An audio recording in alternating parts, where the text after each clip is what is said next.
Warning!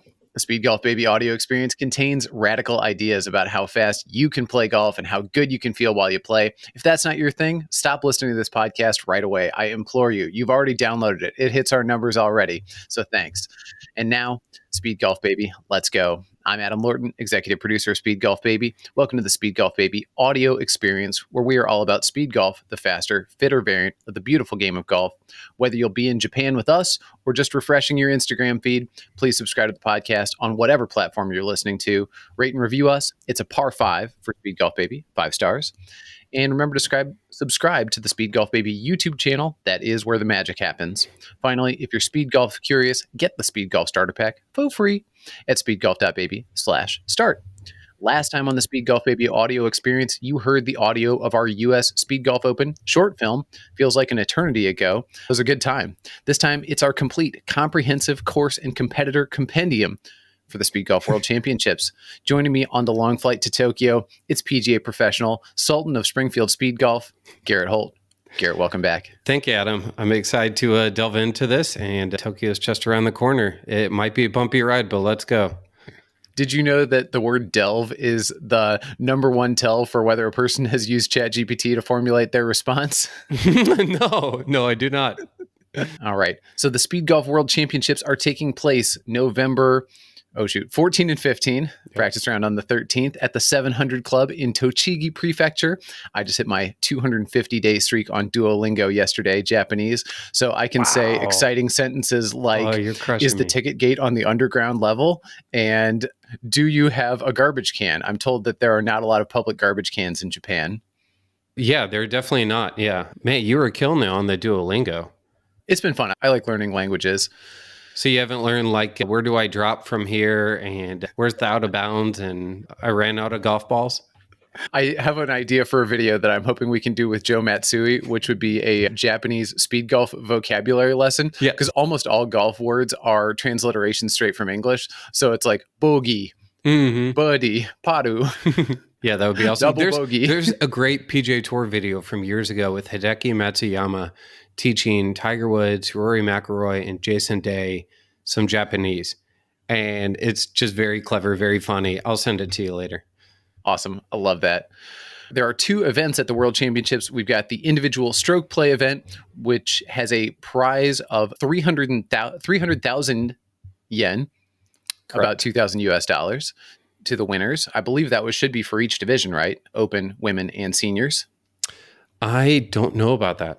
So to be confirmed, hopefully by the time we publish a broadcast. Yeah, first event, the individual. And the other part, the thing we rarely get to do, which I'm very excited about, the team World Cup. So the alternate shot, you and a partner, 18 holes over 2 days. Exactly. There were a bunch of highlights from the 2022 World Championships, but the World Cup final was really a sight to behold. Hoping that the format will reward us. Yeah, the format and the golf gods will reward us with an exciting finish again. Yeah, I think it will be. I'm so excited. I'm going to give an episode preview. Episode preview will include golf course preview, division previews, that'd be the Open, women, and senior divisions, Team World Cup preview, and storylines, quick hits, and conclusion. What's up, Speed Golf family? Need to take a quick break and ask you for something. If you're going to be in Japan with us, I would love it if you would consider holding a camera to help support Speed Golf Baby. There are going to be amazing performances at the Speed Golf World Championships, and if we don't have cameras rolling, those are just going to be lost to the sands of time.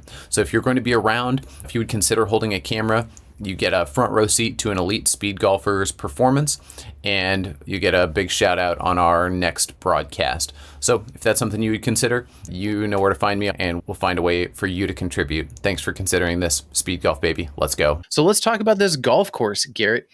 This is at 640 feet above sea level, so basically no adjustment for elevation. I perceive this as having gentle hills. There are certainly climbs, but I mean, the biggest drop on the course is like maybe 120 feet from tee to green. Yeah, not huge, but this is not a Glen Oaks level of hilly course. Well, I'm very pleased to hear that. I know you've done your research and looked at it, and I've seen a couple of pictures. I'm like, oh wow, I see some hills. So not too bad overall. What would you compare this to? Oh, great question. I mean, I think the closest comparison we've had in recent memory would probably be Yanandassis. Yanandassis was the site of round one of the U.S. Speed Golf Open, also about 6,400 yards from the tees we played. Fast, firm greens, which I'm expecting, but don't have confirmation. And let's see, I think the time par at the Yanni was right around 50 minutes. And Okay. according to my mapping, which is slightly different from the professor's mapping, I have time par at this golf course 53 minutes 22 seconds on a 4.8 mile run. Yeah, well, I mean, just mentioning Jan and Dasses, I'm having some bad flashbacks, but that course was a beaut, but it was very, very tough, mostly due to the weather that we had to endure. So if the weather is better here, I'm sure we can conquer it. Yanandassis was hot. Also, I perceive that Yanandassis had more blind shots than we're going to see at the 700 Club. Yanandassis had a couple of blind tee shots and a couple of very difficult blind approaches. Some of them, like up and over a hill type stuff, which there are going to be uphill approaches at the 700 Club, but I think your target line should be more evident than it was at Yanandassis. Excellent. So all right. We do have some history at this course, right? Yeah, the 2023 and 2022 Japan Speed Golf Open tournaments were both played at the 700 Club. Okay. Jamie Reed, world number one, was your 2023 Japan Speed Golf Open champion. He shot a 74 in 43.01. Interesting factoid, 43 minutes was also his time in round one of the 2022 Worlds. So we can kind of assume that the times from 2022 Worlds will be in range. Okay. So under 50 minutes would be elite time. Okay. Excellent. Yep. The two most elite Japanese speed golfers, according to my rankings, are Tatsuya Shinmoto and Jin Ota. Ota-san we know very well from finishing second in the World Championships, runner-up in the World Cup, also champion of the 2023 U.S. Speed Golf Open. So these two guys are so close together. When they last played this course, they were separated by 31 seconds. Oh my gosh. Both shot 78 in 46 minutes. Wow. Just separated by 31 seconds. When they played just 2 weeks ago at the Nagoya Bayside Classic, they were 3 seconds apart. Literally 3 seconds apart. So yeah, these are two phenomenal speed golfers, and they were silver and bronze at the 2023 Japan Speed Golf Open. Yes. Now, what do you have for 2022, Garrett? Well, 2022 Japan Speed Golf Open, it looks like our champ was Jin Ota, 78 in 44 minutes. Very, very quick. He is great at golf and very, very fast. Second place, we have a 67 from Ryuma Miki. Yeah, where is Miki-san? That 67 just jumps off the page. That is amazing, but 56 minutes. And so when we're looking at speed golf scores, your top three have been consistently under 125. So 125 is an elite speed golf score at this course. And best I've been able to dig up is Jamie Reed's 117. He is definitely a step above a lot of people. I don't think we've had too many other top names like Luke Willett over there or Rob Hogan, Jason Hawkins, who's sitting out this year for Worlds. Those guys could have put up some really low numbers, but 125 is a good number to shoot for. I would take that both days. I would sign up right now. I'd take probably 128 right now and write my name down and sign off on that. Well, right. And if we're seeing, 43 and 44 minutes are the elite times, then you can bet that Rob Hogan has the number 39 written down or possibly 36. I mean, let's be real. Yeah, that'll be an interesting little wild card. And the women will be playing from the orange tees. The official scorecard has that at 5,071 yards, rating of 67.1. Should still be about a 4.8 mile run. So time par would be in the 69-minute range for women. Meguna Haga or Kika Haga, I'm guessing she uses Meguna as her English name, Megan. Haga-san shot a 70 in 60 minutes and 8 seconds and was the 2023 Japanese Speed Golf champion. Well, that's a great golf score. There are 6 extremely strong competitors in the women's division, and we'll be previewing them fully. All right. Now, I've done a little analysis for my own selfish needs. You're going to give away your secrets now? I'm going to give it away right here on the podcast. Some of it. Is it behind a paywall? Okay. I'm not going to paywall this, and feel free to adjust this to your own driving distance. So for me, a good drive off the tee is 250, and a poor drive is, let's say, like 220 offline. You might be the most honest golfer I've ever met, because you didn't lead off with, oh yeah, my good drive's 290 and my bad one's 270. Look, at the Missouri Speed Golf Open, downhill with a tailwind, I hit 265. This is very fair, very honest. 260 yards is a great drive for people. Okay. Absolutely. All right. According to my calculations, mapping the course, my median approach distance is going to be 154, which, by the way, perfect 7-iron for me. 50% of my approaches will be between 135 and 164, and 90% will be between 108 and 172. So for me, I mean, 7-iron is the obvious approach club here. Yeah, that looks pretty good there. 8-iron, 7-iron. Interesting that there's not too many approaches. Compare that to my golf course here in Springfield, where you would get a lot of approaches maybe under that 100-yard range with a pretty solid drive. So this is a little bit longer at that 6,400 yards. It is 6,400 yards. There are 2 short par 4s that are going to be like, if you hit it well, a 60, 70 yard wedge in, but those are going to be tight driving holes. So precision may be required. That usually helps. Yep. And for me, at least, all of the par 5s are 3-shotters. Yeah, they look There's long. one with a big time forced carry. There are a couple of extremely inconvenient dog legs. Hole 18 is a big dog leg and I assume it's uphill. Yeah, it looks like the clubhouse is like on a hill and everything's like down below. Maybe. Yeah, mostly correct. And they're also like the corners of the golf course are a bit high, like hole 5 and 6, and then hole I think it's Augusta 12, 13, 14 are high, but then there are some lowlands with ponds. Anytime you see a pond, that's going to be low ground, no surprise. Yeah, okay. So have you locked down what's going to be in your bag? So I'm going driver, 7-iron, 54 putter. 4 clubs, driver, 754 putter. What I've basically stuck with the last year and a half, 2 years was driver, 6-iron, 9-iron, sandwich putter. I think the same as Lauren Cup, which works out really well for her. But I found it really useful for me. I've found that if you can hit a driver and have a good day hitting driver, it is a huge, huge asset. And the best players in the world do it. Jason Hawkins, Nick Gooden, the people that put up some really good scores, hit driver, hit it really well. It is tough going into an event where you look at some of these elite runners and you're like, I'm giving 8 or 10 minutes up to them just based on my fitness. I've had a half year with my foot surgery, only a half year to really train. So it does have me thinking, how can I get a little bit faster? So I'm still toying with the idea of maybe a 2-club thing or 3 or putting with a wedge or I don't know. So it kind of depends. At the end of the day, super excited for it, but I am TBD. I'm with you on the T club. I've been back and forth. I usually like to carry 3-wood, but what I've determined is that my dispersion is the same. My distance is longer with the driver. Driver's got a big old club face, and I'm going to be nervous on that tee. I'm going to be extremely nervous. Sure. So a big club head gives me the best chance to hit some part of it. Yeah, exactly. Okay, you asked a very interesting question, Garrett, and I don't know that I can answer it, but we're going to do our darndest right now. What is the profile of golfer that this golf course suits?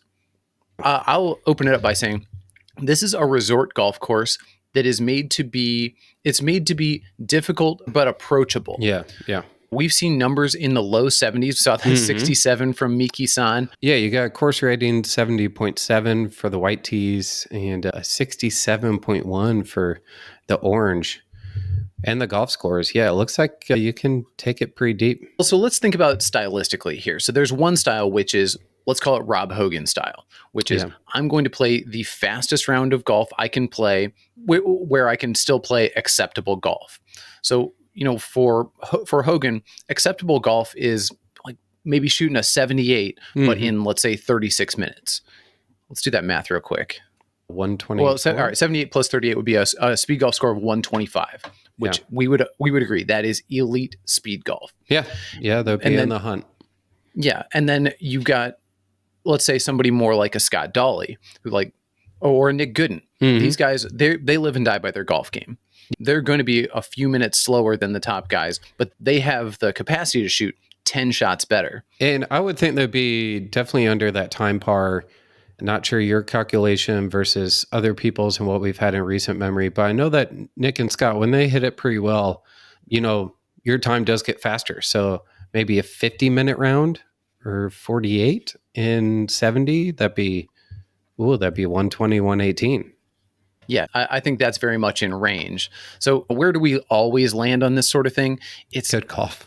One of the things that makes speed golf so addictive is that there's more than one path to success. Mm-hmm.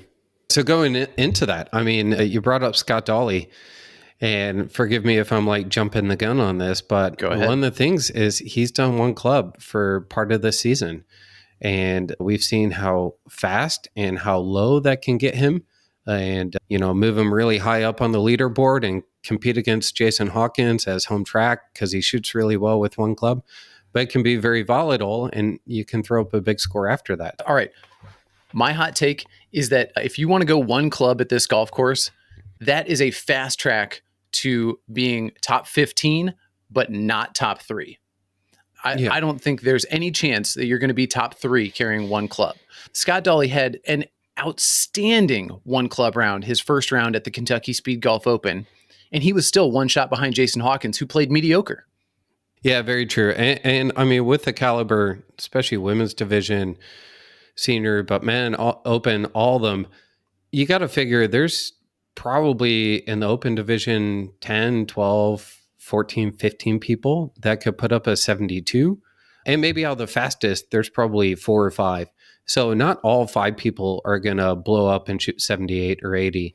One of them or 2 of them are going to have really low golf scores and they're fast already. And you're just going fast. And yeah, it may not pay off in the end.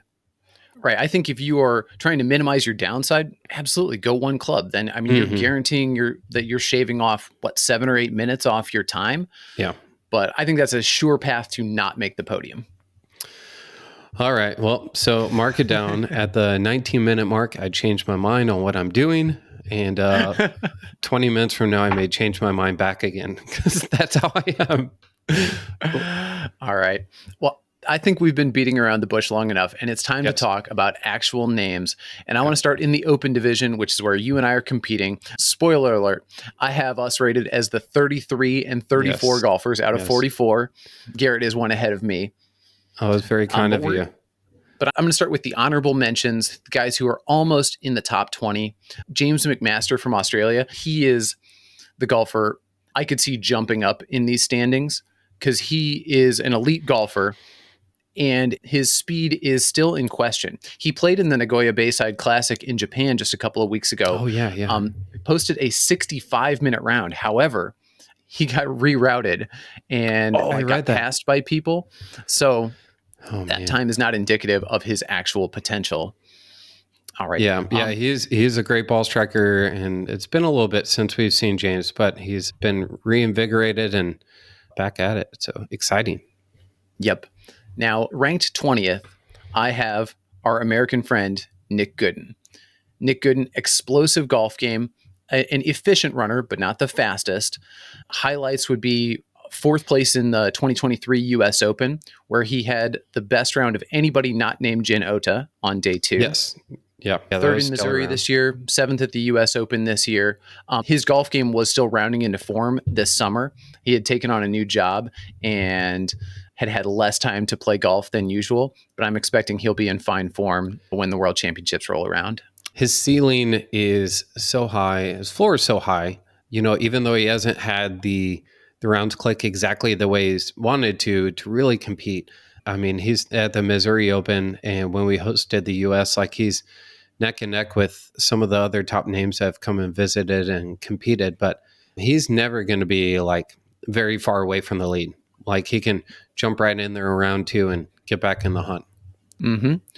19th, I have the Swede, Joachim Wickland. Apologies in advance for the pronunciation. Yeah, we Americans, we've got 6 different languages here, so. Yep. Joachim, I wasn't able to find tournament results, although I was able to see on Speedgolf Sweden that he is the owner of several course records. Very strong golfer, fast runner. I have 3 fins in a row in 16, 17, and 18. So number 18, I have Lori Alakujala, who was runner-up at the British Open this year. A nice result for Lori. And then the pair you'll remember well from the Speedgolf World Cup, Henrik Honkaletto and Marco Kuningwas. They've been trading off wins on the Finnish speed golf circuit, and I have them just right next to each other in terms of skill level, with Marco Kuningwas just a hair ahead of Honkaletto. Yeah, they did great 2 years ago in Florida at the World Champs, and they were right up there at the top with the team deal. The seed for us to come back to is what makes a speed golf team greater than the sum of its parts. I just want you to noodle on that for when we do our Team World Cup preview. Now, getting into the top 15 here, it's going to sound like lazy analysis that I have people from the same country so close together. Like I have the 3 Finns, 16, 17, 18. Now I have 3 Kiwis at 12, 14, and 15. That would be Jordan Anderson in 12th, 22-year-old Jordan Anderson, definitely a high variance player, got potential to go low possibly. Craig Russell and Mick Macbeth from New Zealand as well in this tier. And then our friend Gatja Gao, who lives in Phoenix representing South Sudan. And then in 11th, I feel bad putting this guy outside the top 10, the 2023 French Open champion, Stan Masson, who's on the World Championships as a notable player. But Stan Masson, I have him as 11th. And all of these guys I have rated the same on my 5-point rating scale. You can see all this, by the way, if you subscribe to the Speed Golf Baby newsletter. The newsletter will have all this in text form. But these are all steady golfers, which is 4 out of 5 for golf, and swift runners, also a 4 out of 5 for speed. Yeah, they're all very good. Huge crew from New Zealand. They might be the country to watch there. Certainly, if anybody were going to sweep the podium or, have 5 out of the top 10, there's only one country that could do it, and that is Team New Zealand. They are stacked. It's not just Jamie Reed and a band of nobodies, quite the opposite. Yeah, exactly. We're moving into the top 10 here. I'm going to get a little more rigorous about doing these one at a time. From in 10th, yet another Kiwi, I have Brad Hayward from New Zealand. 5th in the New Zealand Speed Golf Open, 8th in the Cape Kidnappers Open. Those finishes don't sound that impressive, 5th and 8th, except when you see the competition he was playing against. Yeah, and I believe they just had an event yesterday, this morning, whatever time zone they're on, and I think he just took that victory over maybe Robin Smith and every other Kiwi that was there, not including Jamie Reed. He didn't compete, but I think Brad just won that one with maybe 76 and 39 or something. Very, very speedy and good golf. Very strong player. Now in 9th, I have the Brit, Luke Bone. Now he and Luke Willett were the champions of the British Pairs Championships. Luke Bone is a PGA professional and was 4th at the British Open this year, beating Luke Willett, Scott Dolly, and Rob Hogan. Oh, wow. Yeah, that would have been a fun event to watch. He's a great player. He's been a pairs champion with Luke Willett, obviously a skilled golfer and very, very fast. You're friends with some of these people on social media, and when they put up 5K times of like 16 minutes, 15 minutes, I'm like, geez Louise. It makes you feel something. That is unfathomable, on these legs. Yeah. All right. Now, finishing behind Luke Bone does not change my ranking of Scott Dolly, who I have 8th in the power rankings here. Scott Dolly, an elite golfer, but just an efficient runner. 3rd at the U.S. Open, 5th at the British Open. And, what can you say about Scott Dolly that hasn't already been said on Speed Golf Baby 27 times? He shot a 107, 65 in 42 minutes at your golf course, Horton Smith. Explosive golf game. And he had to withdraw from the 2022 World Championships because the stress of hosting the event and playing in the event was just too much. Has none of that pressure on him this time. He's been running every day for the past 360 days.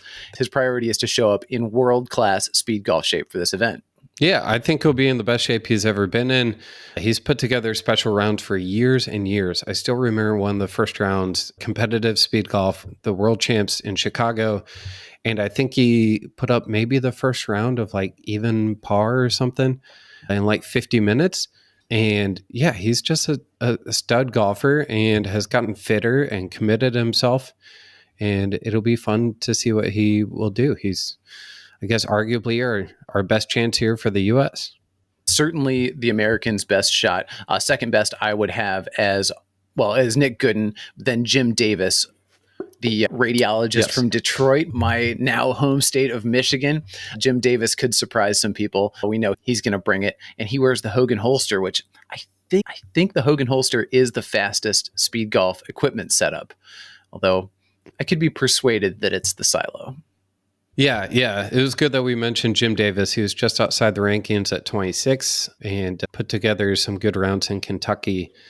And All right, he but could it's be time to flying stop under talking the about radar. Okay. 26 and start talking about 7 and 6. Woo. In 7th, now this is where the rankings continue to just get tighter and tighter.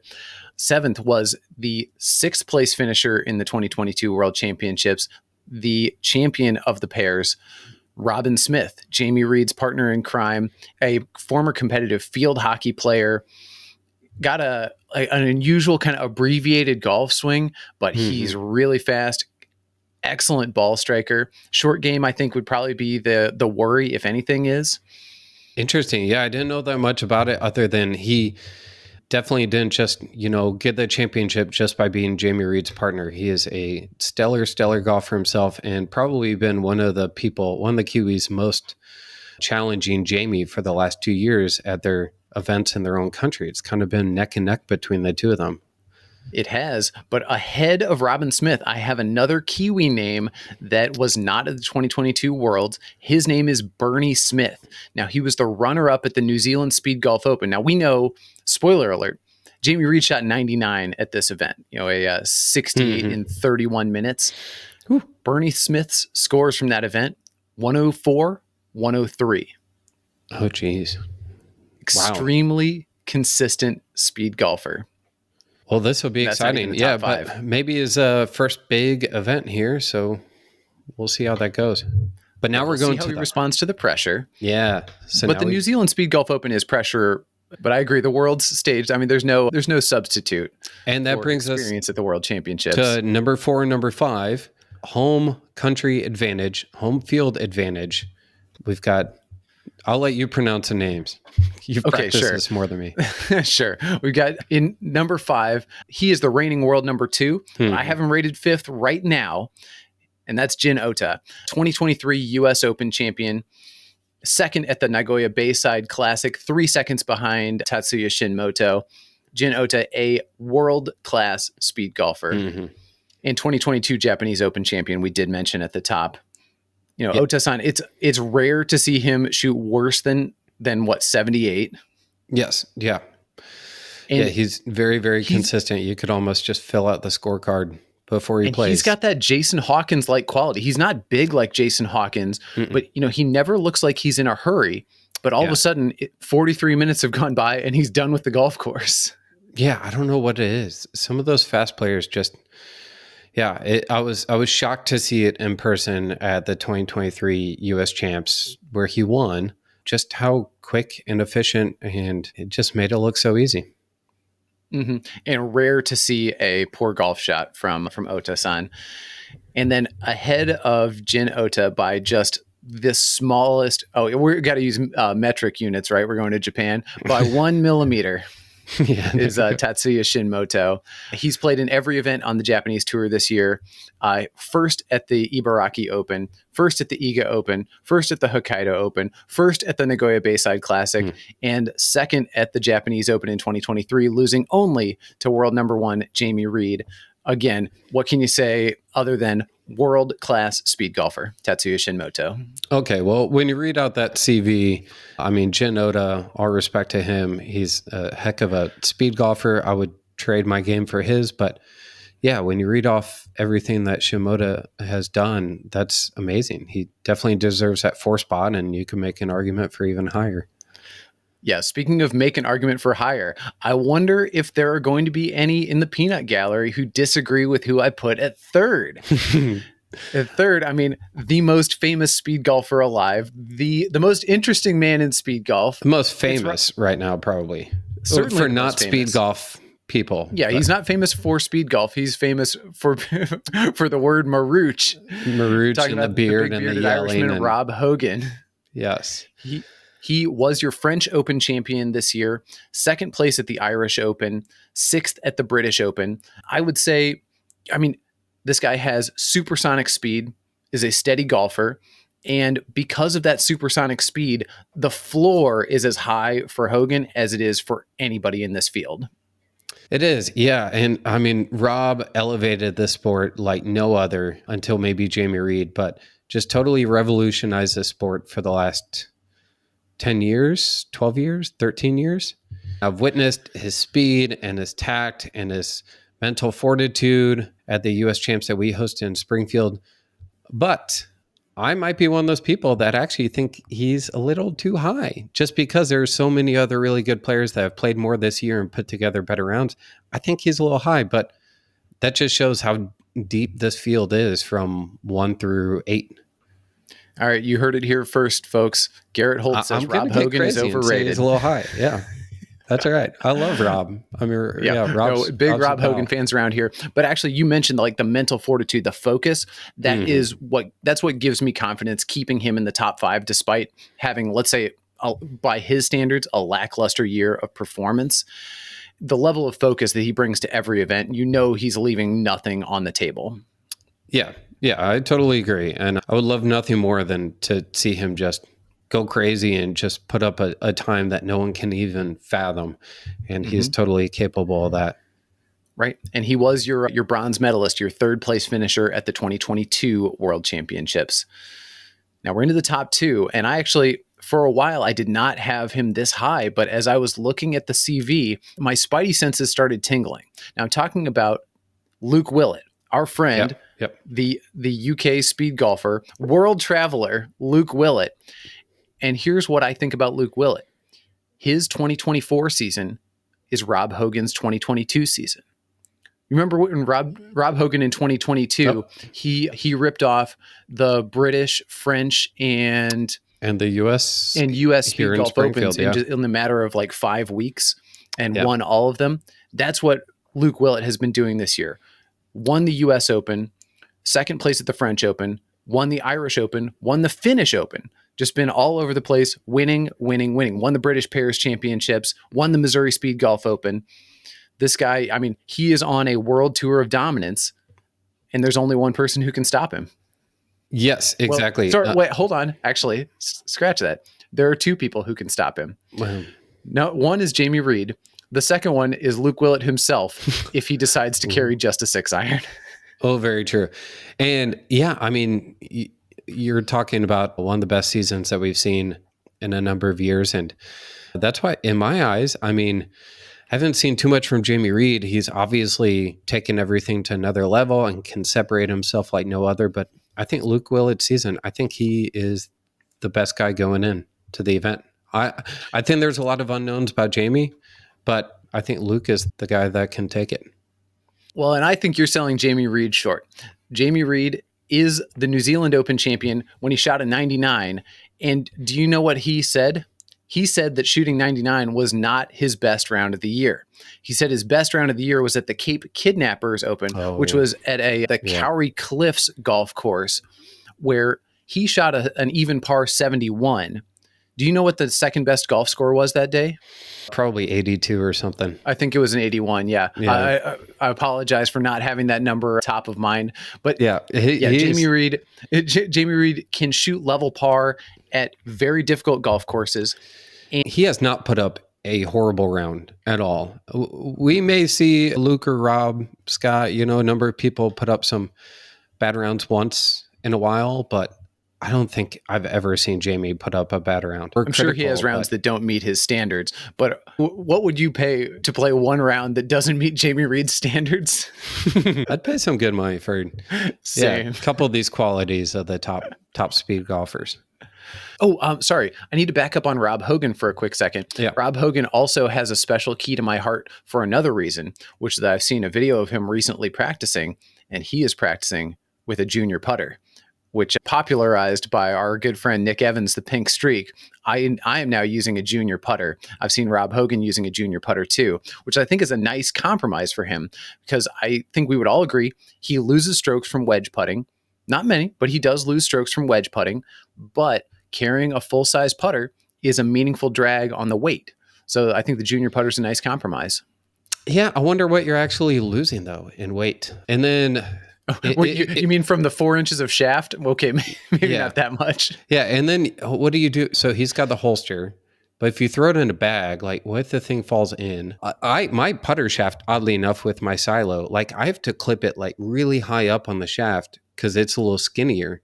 So I wonder, you cut that thing down, I may not even be able to clip in my silo. My shortened putter does slip out of the silo, and I'm going to be using a bag at the World Championships. Oh, okay. Yeah, which I do think is slow. I think a bag is slower, but the other reason I'm using a bag is that I want to clip a camera to it because if I'm this is probably the only World Always Championships be I'll ever get to filming. play in until I'm 70, and I'm darn sure gonna get video of this.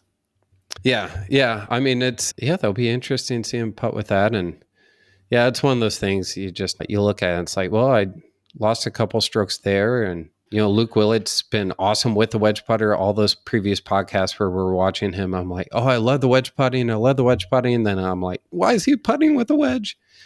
Yep. Okay.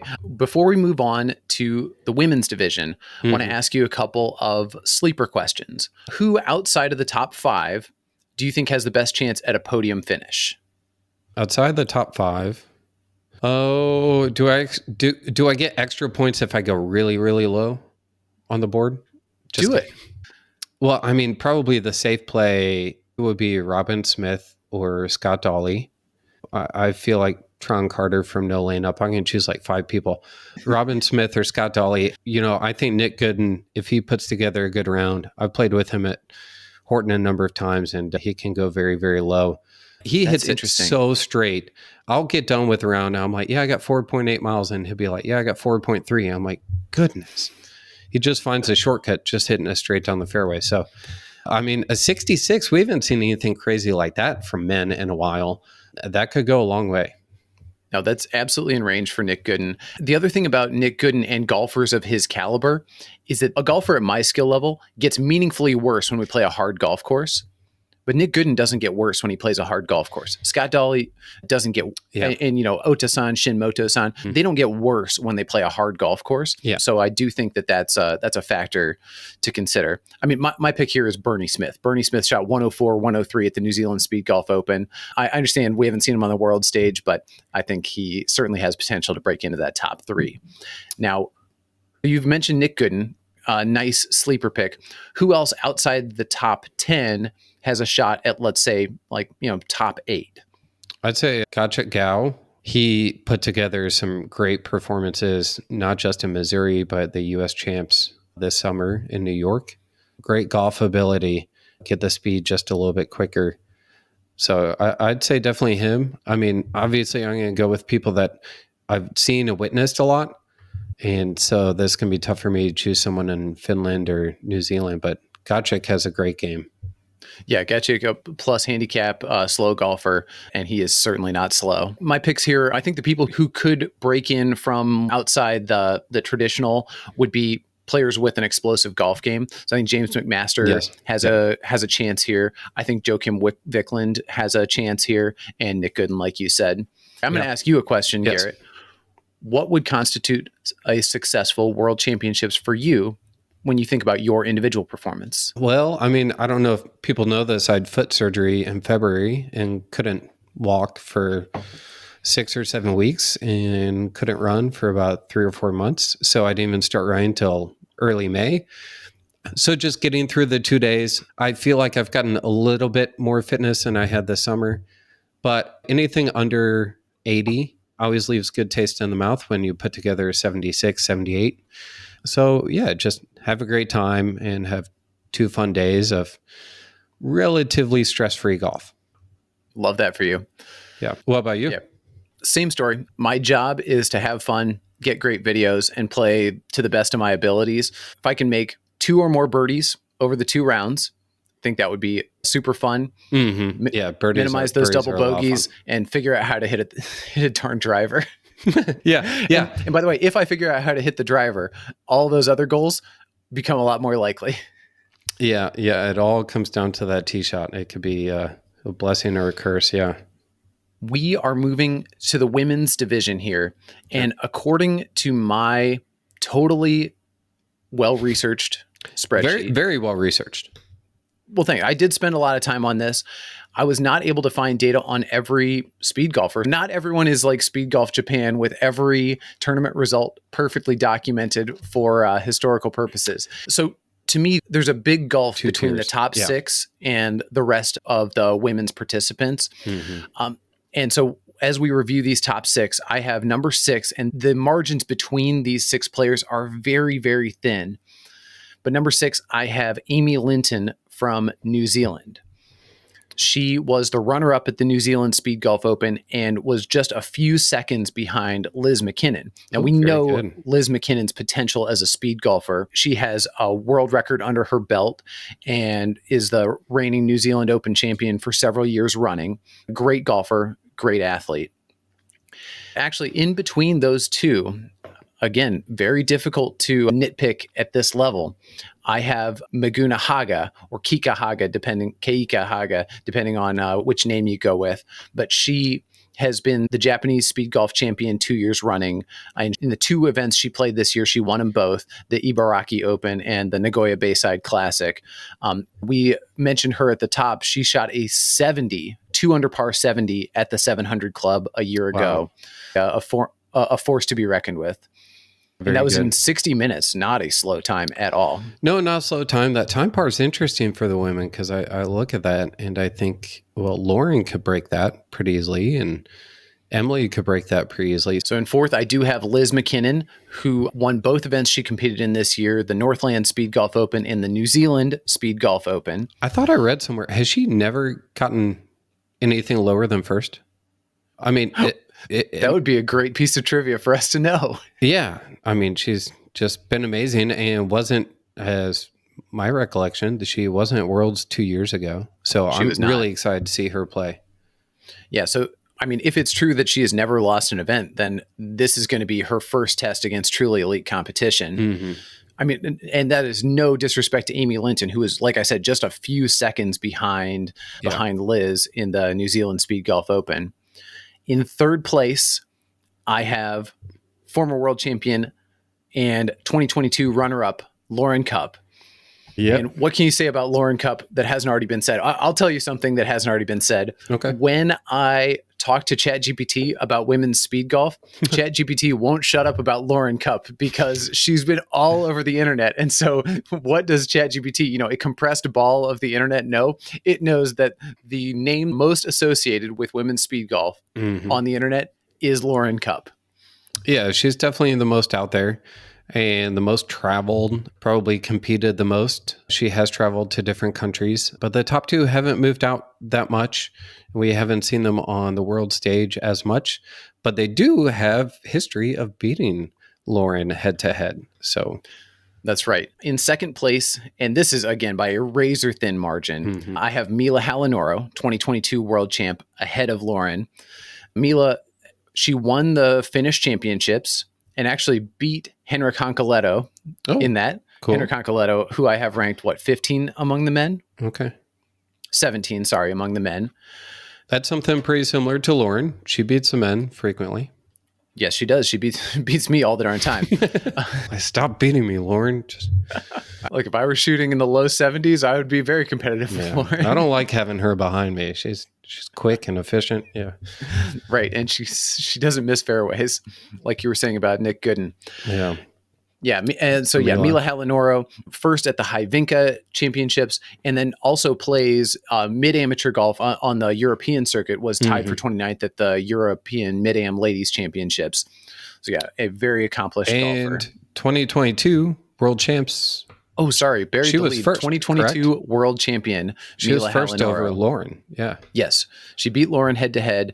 I think if you asked Lauren to reflect honestly on that event, she would say that she lost more than Mila won. That was probably the biggest shock from that whole week. The biggest takeaway, and I think we'll talk about what's the biggest storyline. I think that was the biggest storyline 2 years ago. It was a big win for Mila. And, Lauren had a disappointing round, lost by less than a minute by the end. But, if you watch the hole by hole in the broadcast, you could see she was kind of out of it for the whole round because of a rough start there at the Slammer and Squire down in Florida. Yeah. But new entrant to the World Championships. She wins everything she touches. I'm talking about Emily Millard. She is the French Open champion the last times? 2 years running. 3 or 4 years running. Has beaten Lauren Cupp head to head. Just announced that she has turned pro. She's on the Ladies European Tour Access Tour. So I thought she was on one of those. Okay. Yep. Yeah. So she's one level below the Ladies European Tour. She is an absolutely elite golfer. Shooting worse than 75 is rare for her. plays with the Hogan holster. And I mean, despite that strong golf background, I mean, she's very, very fit. Like Mila, doesn't just come down to running, does a number of other activities outdoors, and very, very good fitness. I wonder who would be the fastest women in this division. Are they all just pretty close to the same? What do you think? Who's far and away the quickest? I don't have a good gauge for that because it's rare to see two of these 6 elite women play on the same golf course. Yeah. I have Lauren Cupp's golf game a level ahead of everyone except Emily's. Mm-hmm. But I have Lauren's speed 1 level below. That tournament over in France, that was a pretty tough course, and they got around 60-ish minutes on a very, very tough run from what it looked like. That's a dream destination. All right, so my prediction for the podium is Emily Mollard first, Mila second, and Lauren Cupp third, with much love and respect to Liz McKinnon, Laguna Haga, and Amy Linton. What is your prediction for the top 3? Okay, I'll go Lauren, Emily, and then I'll go with Liz. Extreme disrespect to our host nation of Japan. Lauren, Emily, and Liz. Oh my gosh, Maguna. Yeah, geez Louise. I wasn't expecting that. I didn't realize her track record. Yeah, this a toss-up. My gosh. I think I may be more excited about this women's division. It's awesome to see so many fit women doing this awesome sport. And I mean, not a disservice to anyone else beneath this. It's really incredible what the rest of them in that division can do. And they're all, just like us, really good ambassadors for the sport. And it's going to be a blast to see 14 women in that division, which is a huge success compared to 2 years ago. On its way to 20 in 2026. Let's go. Let's go. And now I think we may be saving the best for last. The women's division is compelling. I think the senior division is also very compelling. I'm going to start with the top 11. So honorable mention for the top 10 is the Japanese player Shingo Banba. Shingo Banba, according to his Instagram, has 8 holes in 1 and has run a 250 marathon. Oh my gosh. I'm glad he's in the senior division above age 50. Yeah, I'm glad he's in a different flight. Anyway, I have Banba-san rated 11th in the senior division. And by the way, another honorable mention, Timo Eskelli, 2022 senior world champion. I have rated 13th. Yes. If you want an indication of how much talent influx. I saw that spreadsheet and I'm like, Timo is 13th? And I trust all of your research, but this is insane. He was first 2 years ago, right? He was first 2 years ago. And by the way, there is a golfer who would be a favorite in the senior division who's not playing, and his name is 2018 world champion Mikko Rantanen. Yep. Timo would be 14th if Mikko were in the field. Yeah, I mean, without Mikko, it is kind of anyone's game. We haven't seen anything like this in a while. And those top 5 names, I mean, I'm familiar with some of them. I haven't done all the research as you, but there's some new people in the division. So it's going to be very exciting. So who do we have at 10? Top 10. All right. At 10 is our friend, Dr. Paul Kivala, emergency room physician who somehow makes time to run and play golf despite his numerous speaking engagements, being the lead doctor for pro golf tournaments, his government advocacy work. This is a very busy man who I have rated 10th in the senior division. Ahead of him, I have the Kiwi, Peter Charlotte. Okay. Who was third among the seniors at the New Zealand Open and won the North Island Open. Very good. There is, in 8th, I have Hideyuki Kobayashi, not the competitive eater, Takeru Kobayashi. Great last name. But Kobayashi-san from Japan. He was 4th at the Ibaraki Open, 2nd in the seniors at the Japanese Speedgolf Open 2023 at the 700 Club. Oh, very nice. 7th, I have Greg Anderson, the second best senior Kiwi, 2nd among the seniors at the New Zealand Speed Golf Open. Are they taking their own plane? They got like 30 people in this event. They got a private jet. That would be awesome, by the way. They're going to take over Japan. All right. In 6th, I have Yasuki Ogawa from Japan. Has been very successful on the Japanese tour this year, as long as there's a specific name who is not present. We'll get to him. Oh, okay. Yeah. And then there are these two Swedes who I have very, very close together. Again, maintaining that tradition that these golfers from the same country kind of converge in their skill levels, maybe. But those would be Marcus Ritterkohl and Michael Palmberg. Michael Palmberg played in the Open division 2 years ago, was 12th in the world. Okay. I have him 4th overall, and I have Marcus 5th overall. And now we're into the top 3. With the name, I'll admit, I've never seen this name. His name is Damian Mills from New Zealand. Okay. Quite the He pedigree. won the New Zealand Speedgolf Open, won the Northland Open Senior Division, 2nd at the North Island Open. Wow. Damian Mills, let's see, I have him as a steady golfer, swift speed, very, very competent speed golfer, but I still have him just a half a level below the top 2. I think if these top 2 are not both on the podium, I will be surprised. And with a lot of love and respect, I still put 2nd place, the American Steve Vansel. Yeah, I think that's fair. So why Steve Vansel so high? Okay. Well, so first of all, what we got? On the hottest day in recorded history, yes, he shot a 69 at Yanendasys. Yeah, he blistered the field while we were getting blistered by the sun. One of the best golfers in the entire 84 player field. So Paul Kivala, a good speed golfer, 10th in the senior rankings, was 2nd place in the U.S. Open this year. How many strokes or minutes did Steve beat him by? I'll say 15. He beat him by 40. Holy cow. 40? 40. For 2? 40 minutes separated 1st and 2nd place. Oh, and it wasn't just for minutes per se, because Paul is very, Paul's not slow. No, he's not slow at all, but Steve's golf game is incredible, above and beyond. Completely different level. I believe Steve is 59 this year. Okay. And he will be playing against, I'm talking about my number 1 rated player right now. He is freshly turned 50 because last year he was 4th in the Open division in the Japan Speed Golf Open. He shot a 75 in 51 minutes. I'm talking about Joe Matsui. Yeah, we love Joe. Joe's been a stalwart. He's been around for a long time. And I haven't seen him in quite some time, but some really good results for the past year.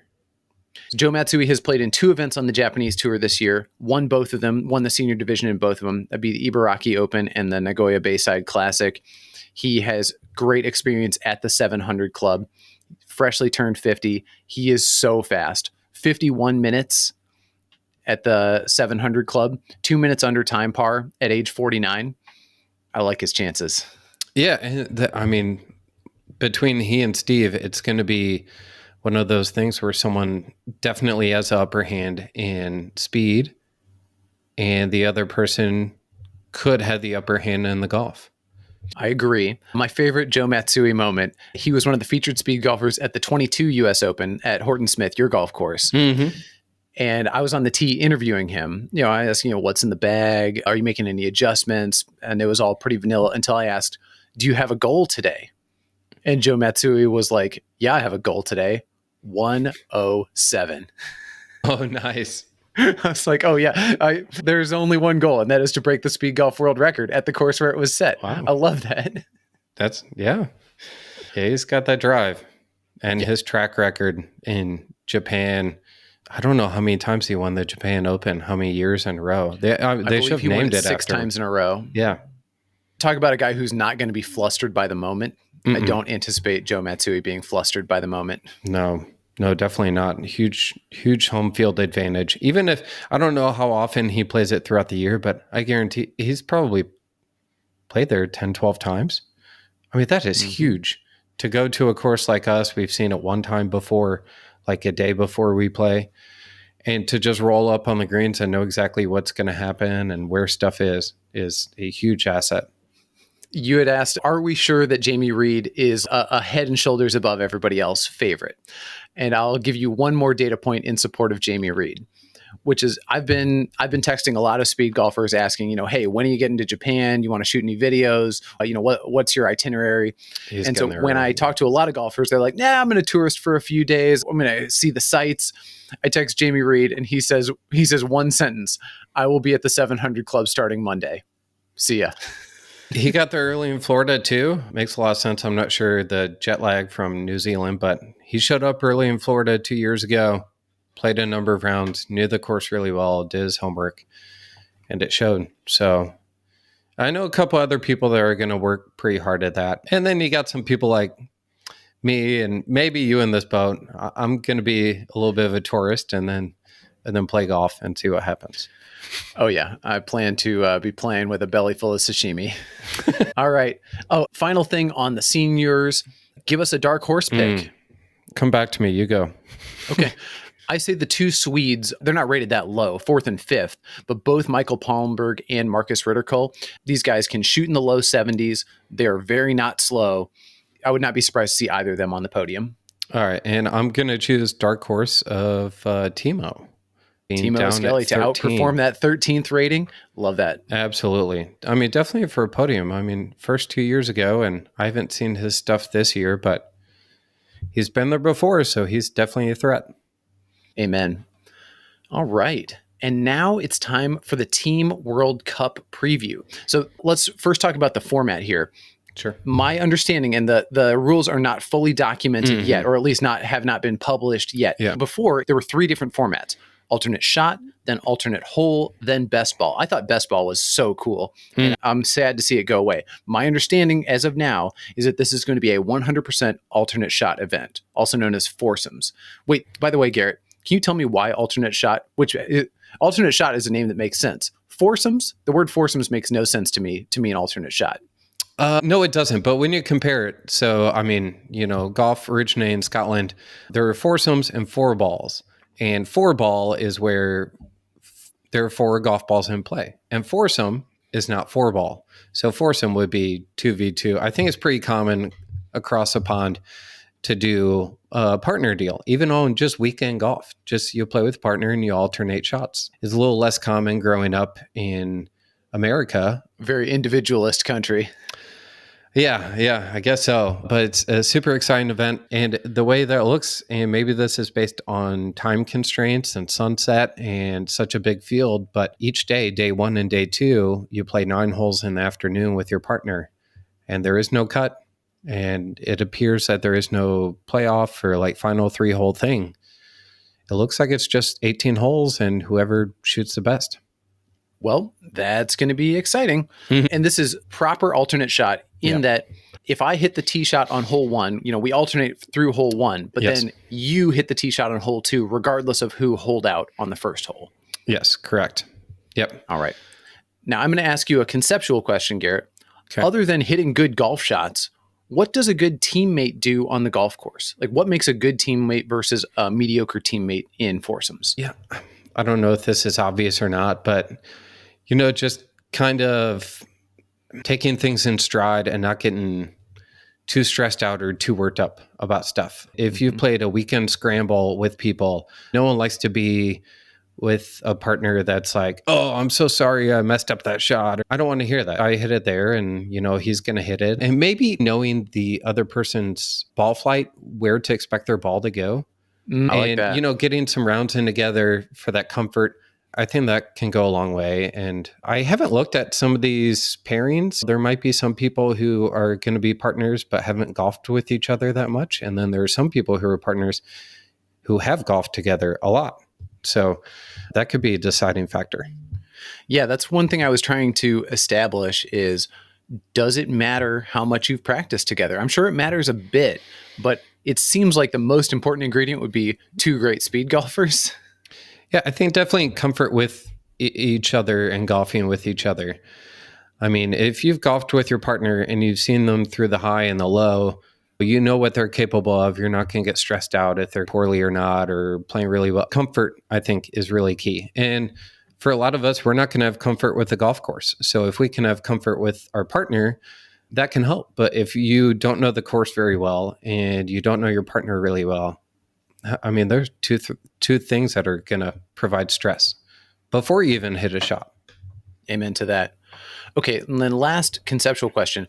Are there any strategy changes that make sense if your team has a big mismatch in either golf skill or speed? Like if you were playing with a golfer who's a lot faster than you, or you were playing with a golfer who had like a lot lower golf skill than you, would you do anything different?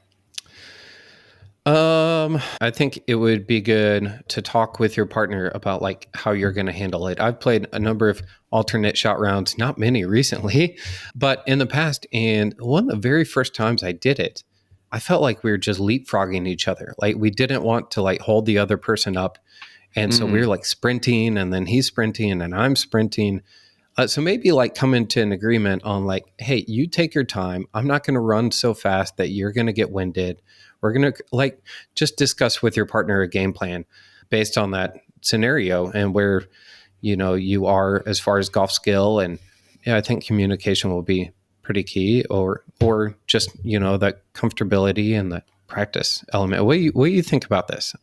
Yeah, I think you're exactly right. I think a speed mismatch would be a lot more dangerous than a golf skill mismatch. Like if you're playing with a golfer who's worse than you, you just, maybe expect a double chip now and then, or, Yeah. Having to hole a 6-footer instead of a 3-footer.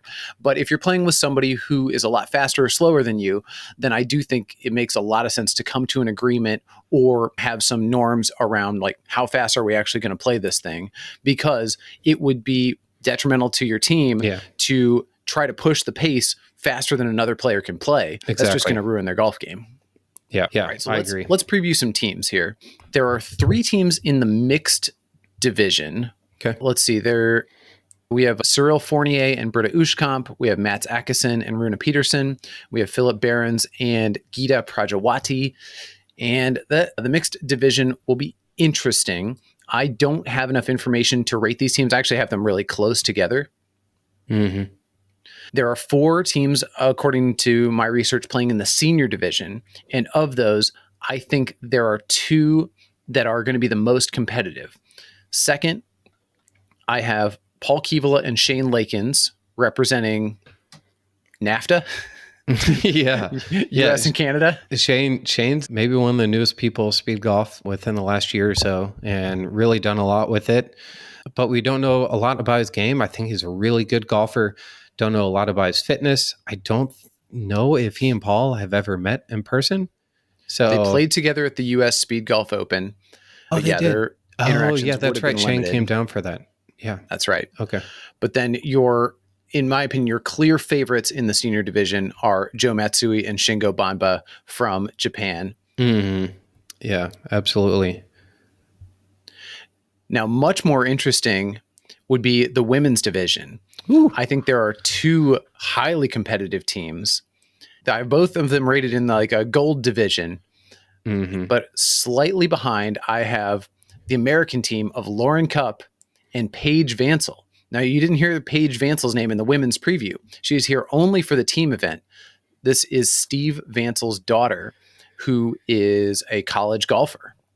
Yeah, this will be a fun pairing, and I think they could do some really good things. I don't know where Paige plays, but if she's good enough to be a college golfer, I'm sure Paige. I know that he had their team like years ago, maybe high school team. I think she's played speed golf for a number of years. She's been familiar with it.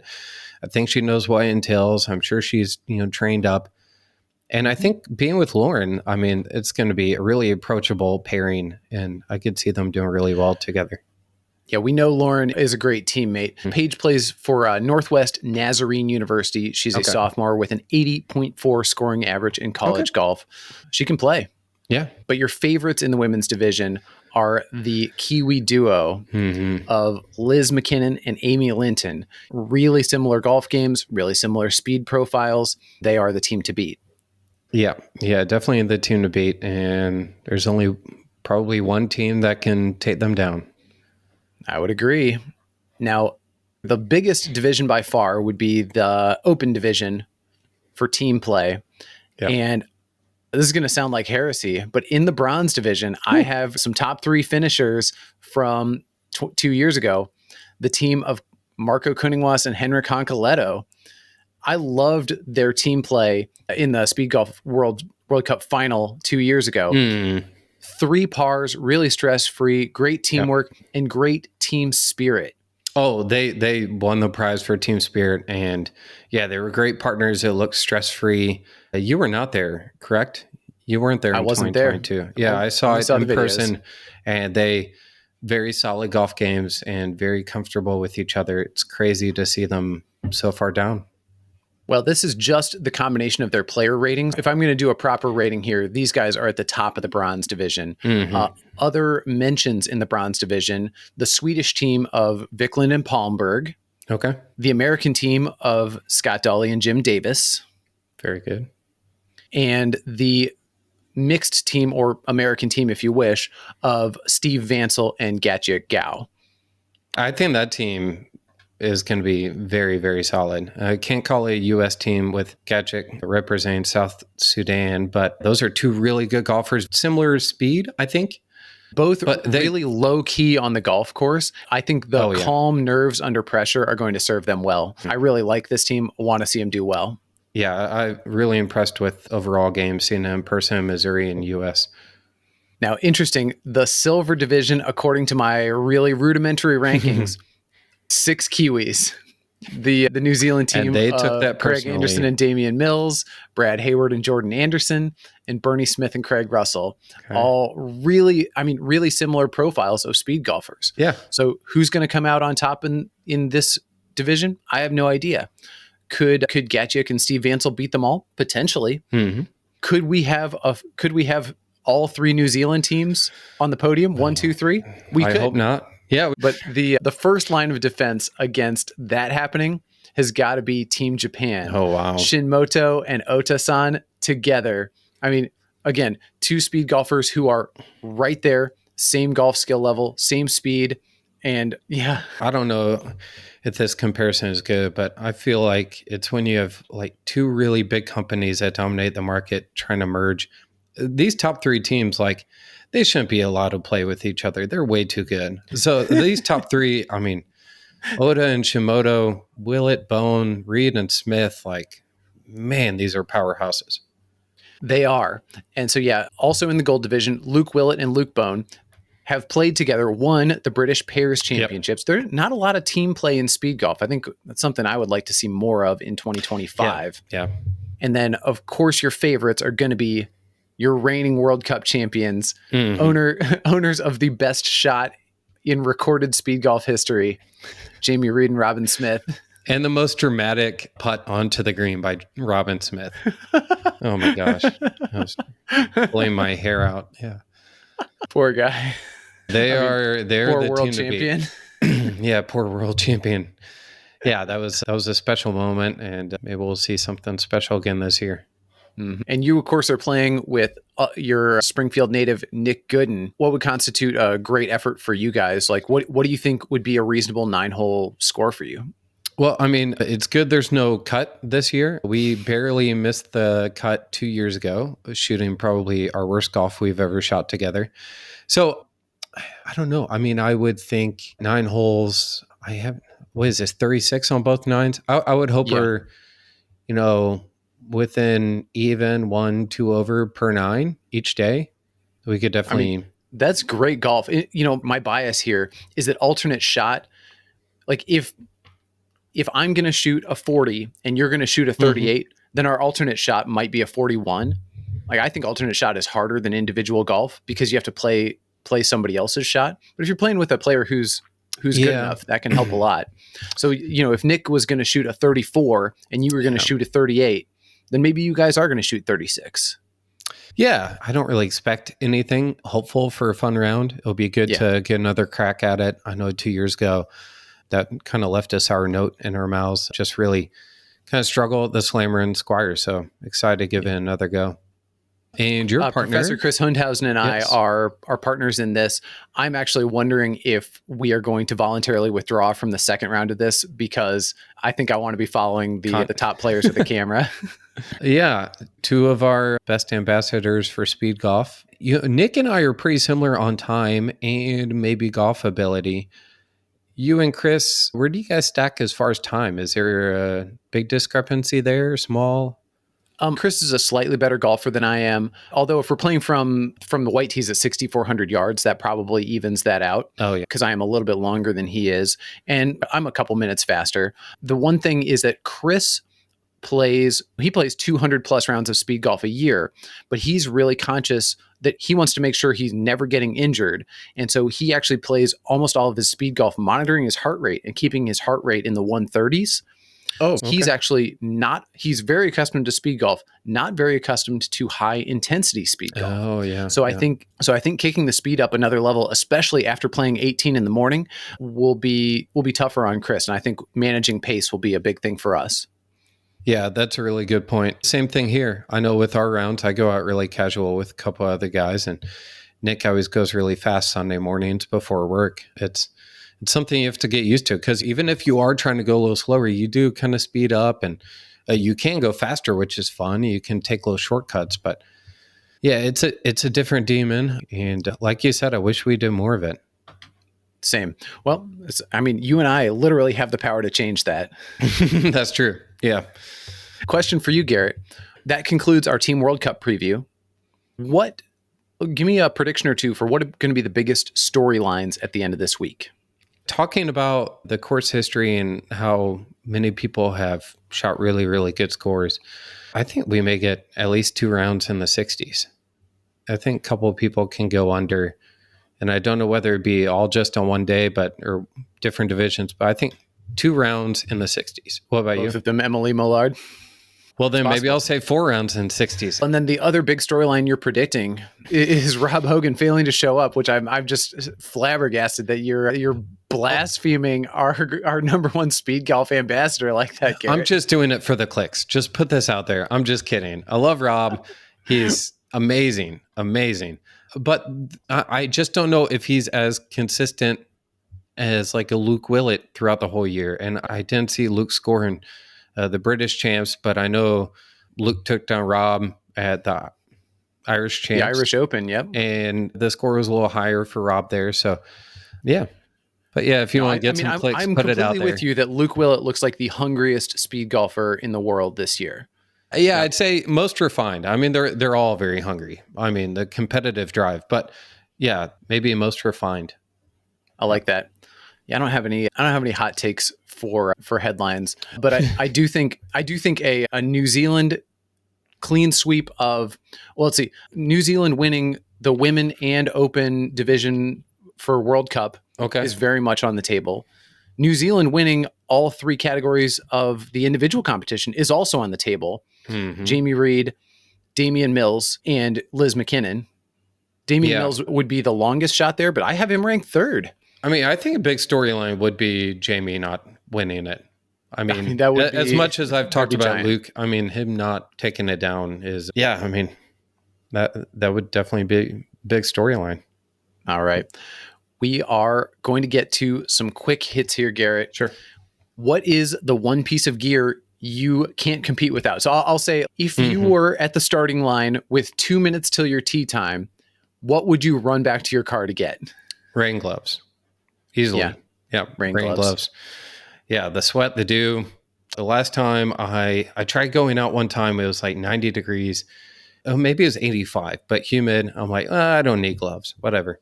And I lost a club, and it would fly on my hands, hit the ground, bounced up, hit me in the elbow. I was bruised on my elbow. I whiffed. Like, I need rain gloves. Yeah, absolutely. What about you? Love that. Yeah. Honorable mention would be golf watch. There are a lot of players who don't use distance measuring devices, and that is just completely mind boggling to me. Yeah. I've seen some chatter about that. And I mean, I have it on, but sometimes I don't look at it very often. I just think with my eyes cannot tell the difference between 130 and 160 yards. And the difference in how I play those two distances is very significant. Yeah. If you're talking about a feel shot, 60 versus 40 yards, I mean, I'll feel that more than I will care about what's on the watch. I think maybe challenge yourself. That's one awesome thing about our sport is you do get used to it. Just the other day I had a shot and I couldn't tell where it was. I didn't have my watch. I always play on the run setting at my home course. I just eyeball everything. and I couldn't even see where the 150 was. And yeah, just played it, just perfectly. I still don't know what yardage it was, but I had 9-iron and I felt like it was a 115 shot. And I think that's the most fun part about the sport, to be honest, is pulling those shots off. Well, right. And there is something to be said for just seeing the shot and executing it. I mean, letting your inner athlete come out. Yeah. That to me is one of the promises of speed golf that makes it so much fun. And yet I'm still going back to my car for that golf watch. All right. What do you eat before competition? Oatmeal. What about you? What if your tea time is at 11 o'clock in the morning and not 7? A lot of oatmeal. Maybe two different oatmeal at 6 a.m. and then 8 a.m. Yeah. No, I mean, oatmeal or banana, maybe some toast and peanut butter. Yeah. I have no idea what I'm doing in Japan. I've seen their breakfast and I'm like, nope, I don't want that in my belly before a round. Urchin and rice. No. I'll go with the rice, but oh man. Yeah. I may have to sneak some Quaker Oats in my bag or something. Yeah, you should probably do that. Yeah, Cliff Bar and a banana. And because we will be teeing off late in the day relative to a normal speed golf tournament, I will be eating a second helping of Cliff Bar and banana. Yeah. All right. What is your favorite speed golf moment you've ever witnessed? Oh, man. I had a good answer, and then I thought of another one. I mean, 2 years ago at Worlds, that final hole with Jamie Reed and Robin Smith, and Jamie's tee ball almost going in the water and then him almost dunking the approach shot and then the stressful putting on that green. But also Scott Dolly, whether it was a world record or not, shooting 65, 5 under par at my home course, Horton Smith, for the U.S. champs in 42 minutes. I've got it on the wall. People still walk in all the time. They're like, he did what? Like 5 under? I thought that was incredible. Does he have his shirt on in the picture? So I didn't put the picture up. It's not safe for work. But yeah, I've got the plaque with the scorecard. That might be my least favorite speed golf moment. Yeah, it was the shirt coming off. But you know what? You can't knock someone who just did something amazing. And the most amazing thing, I mean, he was on a podcast after that happened. And like halfway through the round, he's like, this is special. We need people to film this. And like, that was just an incredible thing to be like, so in the moment, like this is really special, and not to get out of the moment, to still like take it home halfway through the round. But what about your moment that you've witnessed? That's tough. I mean, all of the best moments I've witnessed, honestly, I've witnessed through video. Yeah. Scott Dolly going eagle birdie to open round 2 of the 2022 US Open. Yeah, that was sick. Watching everything Jason Hawkins does at his home course, we've got a couple of rounds in the can of him shooting 73 in 48 minutes, which on that golf course is mind-boggling. And actually, my favorite speed golf moment I've ever witnessed, again, was on video, not live, but it was Rob Hogan, 2022 US Open on hole number 12 at Horton. Oh, yeah, the putt. He putted the ball. It looked like a perfect lag putt. It rolled back to his feet. It took 20 seconds for the ball to settle, and he was just locked in the entire time and made the comebacker, which was one of the keys to winning the whole tournament. Yeah, that was huge when you have, everyone struggling on that hole with that pin placement and the greens being so fast. And West Cup maybe 4 or 5 putted that. 5 putted. Yeah. All right. What's the most beautiful or unique course you've ever played speed golf on? It's Blue Ridge up in Washington. Yeah. Chris's home course. Really, really awesome. Yeah, I'd say that one. What about you? I don't know that I have a good answer for this one. The most unique course is down in Grand Rapids, Michigan. We had an event for a couple of years called the Halloween Speed Golf Classic. Oh, yeah. It was super fun because you dress up in costume and play. Yep. And this is a fun little course, maybe a par 66. Okay. So kind of like an executive course. And I had 2 eagle putts in one of those rounds. Oh, wow. I drove a par 4 with my 3-wood, and then I went 3-wood into a par 5, had an eagle putt as well. That's awesome. I'm not going to made par on both of those holes. Sorry. No, that's really cool. Yeah. But yeah, that's probably the most unique place I've played speed golf. If you could steal one skill from a competitor, what would it be? I'm going to steal stuff. I'm going to steal multiple. Oh, geez. I mean, it's hard to pass up on Jamie Reed's speed And I'll choose the driving of like a Nick Gooden or, I Yeah. mean, even Jason Hawkins, a very good driver of the golf ball. Yeah, it would be amazing to just be able to hit a 290 fairway drive without Mm-hmm. trying that hard.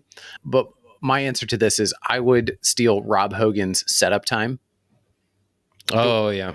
Rob Hogan sets up and executes a shot in 3 to 4 seconds, which is 50% of the time of the other elite speed golfers. Yeah, I've seen your calculations. I mean, the math speaks for itself. It's like, oh my gosh, that's all I have to do. But it's so hard to do it. Yeah, and and that again speaks to the level of focus and mental acuity that this guy is bringing to his rounds, that he can execute such high quality golf shots in literally half the time. Good point. All right. Last question. What is on your tourist itinerary for Japan? Anything on the must-do list or the plan-to-do list? Oh, where's my notes? I'm doing all the big skyscrapers, Tokyo Skytree, Tokyo Tower. I'm undecided on Mount Fuji. I mean, that's probably the biggest, coolest thing I'd like to do someday. But from what I've read, November is going to be a little tough to actually do that. So I may not make the trip over there. What about you? Yeah, two things on my list that I'll share. Number one is the Tsukiji Fish Market. Sorry, Okay. Tsukiji Fish Market. Yeah. Yeah, famous place in Tokyo. Mhm. One of those places that you have to see to believe, so Yeah. I'm told. And then the Mitsubishi Minatomirai Industrial Museum in Yokohama. So this is a museum for the company Mitsubishi, which Okay. doesn't just make cars. They also do, aerospace and all kinds of engineering stuff. So Yeah. this is like a museum showing their contributions to science and technology. And I think it's going to be sweet. Yeah. I think another one would be, what is it, Shibuya Crossing? One of the most busiest crossings there.